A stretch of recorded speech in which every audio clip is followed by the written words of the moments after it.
ஒடுக்கப்பட்ட மக்கள் கரடிபுத்தூர்ல மட்டும்தான் பாதிக்கப்பட்டாங்களா மிஸ்டர் கோபி? வேங்கை வயல்ல பாதிக்கப்படலையா? நீங்க ஏன் அங்க போல, நீங்க ஏன் அதை பத்தி பேசல அப்படின்னு நாங்க ஏதாவது கேட்டோமா? அப்புறம் திருநெல்வேலி அந்த மாதிரி ஒடுக்கப்பட்ட மக்கள் பாதிக்கப்பட்ட எந்த இடத்துலயுமே எந்த விஷயத்த பத்தியுமே நீங்க பேசின மாதிரி எங்களுக்கு தெரியல கோபி.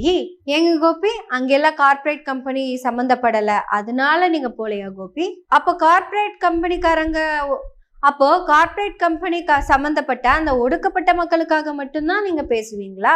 சரி, அப்போ ஒடுக்கப்பட்ட மக்களுக்காக பேசுவீங்களா இல்ல கார்ப்பரேட் கம்பெனிக்காக பேசுவீங்களான்னு ஒரு கேள்வி வருது. முக்தார் ஒரு நியாயமான கேள்வியை கேட்டாரு மிஸ்டர் கோபி, நீங்க அதுக்கு பதில் சொல்லவே இல்லை.